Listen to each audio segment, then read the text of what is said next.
Medical professionals of Reddit, what's the most obvious case of faking it you've witnessed?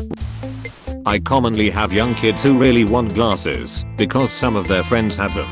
Feel come in acting, like they can barely see the boogie on the chart. I change some lenses in front of their eyes, give them a little encouragement that they can see better and they can magically read 20/20 with little to no prescription. They're not big fans when I tell them they don't really need glasses. We have a patient at our primary care clinic who claims to be blind. He always comes in with sunglasses and a white cane. We were always suspicious though. Something definitely seemed off. One day someone followed him out of the building. He walked through our nearly empty parking lot and down the street a little ways to a car parked out of view of the clinic. He folded up his cane, got into the driver's seat, merged into traffic and drove away. Called to a bar for a seizure. Waitress says she delivered his bill and he suddenly went to the floor having a seizure. Look over at him and has laying there flopping his arms and legs around. As he looks, is right in the eye and screams over and over him having a seizure. We tell him to stand up so we can take him to the ambulance. He doesn't, starts walking to the door. We tell him to hold up, gotta pay your bill first. Man, was he pissed at us. Waitress tells us he does this all the time. Well, not today. He still took a ride to the hospital though. The hospital has good egg salad sandwiches. Not quite the same thing, but in the a woman came claiming she was in labor, so got her on her way to L&D. L&D sent her back saying she was faking it and needed to go to the psych ward. Quick physical exam showed that was false because the baby was crowning. Sent her back to L&D, and from what we heard, baby was delivered in the hall on the way there.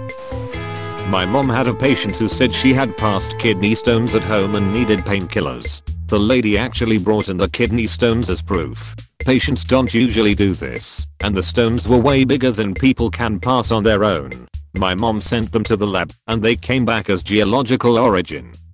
Aka, crazy lady picked up small stones from outside to try and get meds. Veterinarian here, for something different. Performed a cruciate repair on a miniature poodle, and of course the dog limped post-opus.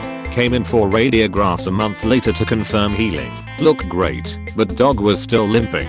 2 months later, the owner was furious that the surgery was a waste of $1,000. Threatened to sue, but on examination and re-radiographing the leg I couldn't find a thing wrong.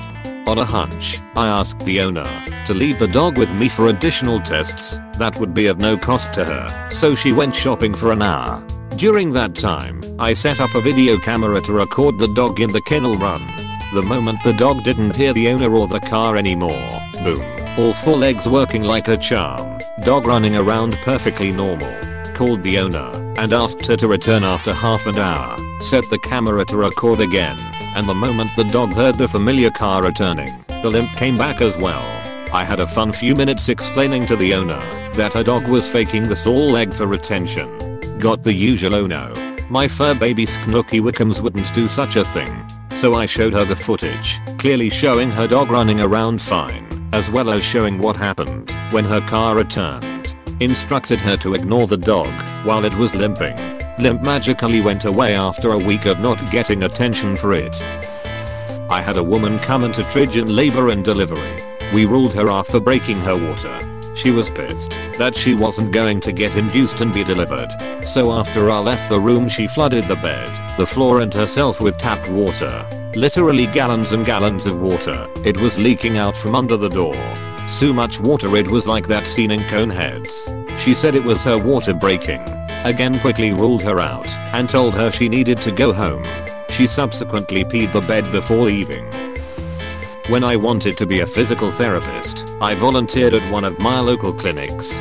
We had a lady who claimed she was in excruciating pain. She couldn't walk more than 5 feet without literally screaming in pain in the clinic. She couldn't even move her toes without yelling profanities. She kept talking about how her meds ran out and needed more.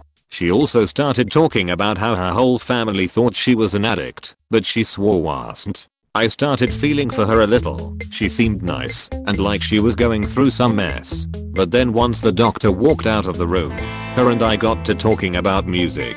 I told her my uncle was in a bluegrass band and she mentioned how much she loved bluegrass. She loved it so much that the prior weekend, her and her husband spent 14 hours at a festival. She was tired, was carrying chairs around and dancing, and they were traveling to go to another one the day after her appointment. When I asked her if she had any pain during the festival, she said oh, none at all. It was a fantastic weekend, and then realized she gave herself up and got real quiet. I worked as a nurse on a cardiac floor. Chest pain was the biggest thing people would use to drug seek, because if nitro isn't working we also give oxygen and morphine, while turning it into an emergent situation. We even have an acronym for it. MONA, morphine, oxygen, nitroglycerine, aspirin, or LAR interventions for a heart attack. When you have a heart attack, your cardiac tissue releases these markers, kind of a distress signal. We can pick these up on a blood test. Sometimes a heart attack can be seen on an EKG. If the patient had a history of negative tests and/or multiple admissions and all their vitals were normal, and I expected they were faking it, I would ask them if it hurt. When I put my hand on their chest, they would always say yes, and then I could happily inform them that this likely wasn't cardiac but muscular pain, since heart attacks won't cause pain when your chest is touched. I would suggest a warm compress and some Tylenol, and their pain was always mysteriously gone within seconds of my announcing that it couldn't possibly be related to your heart. After a while you do get very used to the signs and symptoms of people actually having a heart attack. There's just no faking that level of panic or the look on their face. My mom had a frequent flyer at the emergency room she worked at. This lady was constantly in unimaginable pain over everything. She got a splinter in her finger and that constituted a 10 on the pain scale, and she needed painkillers to deal with it. She was a known drug abuser as well. She had been caught stealing needles and shoving them up under her huge sweaty biobs. The only reason my mom found out was because she came back in to place the EKG pads, and to do so, she had to lift her biob up to place the pad. When she did, the needles rolled out. From that point on, they had to have a member of security watching her anytime a nurse or doctor left the room.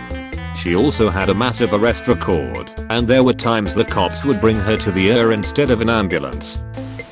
Not a medical professional, but work security in an ER, once had a guy come in, announced that he was going to have a seizure, then laid down slowly and comfortably in the floor, and didn't start seizing until he was sure everyone was looking at him. Then when the nurse, who knew he was obviously faking, said they were going to have to run a tube down his throat, he was suddenly fine. A surprising number of people try to fake being unconscious, but there's a simple test for that. Pick up their hand and drop it onto their face. If they smack their own face, they're unconscious. If they move their hand to the side as it drops, they're conscious. Pediatrician here. So my patient was younger, and I think influenced by mom. This 13-year-old kept getting admitted for complaints that never made sense. Lack of smell, dizziness, seizures that would happen while he was walking, running, heart felt hot, etc. Every specialist under the sun had seen him and cleared him. He had every test and imaging study you could think of. There was a lot of social stuff going on, and this was a hard family to discharge. He'd get admitted, we'd run 100 tests, and as soon as we were about to discharge him, some new symptom would come up. The worst was once, after I had already written the discharge orders and the nurses called to let me know the patient had gone blind. I was grouchy that day and wasn't having it. I went in with a rolled up piece of paper. I checked his pupils. I used a Snellen. I went through the whole rigmarole. Then when I was talking to his mother, without looking, I threw the paper at him hard and fast. He yelped and dodged it. I told mom that they were going home. To be honest, I still feel a little guilty about it and don't know what the right thing to do was.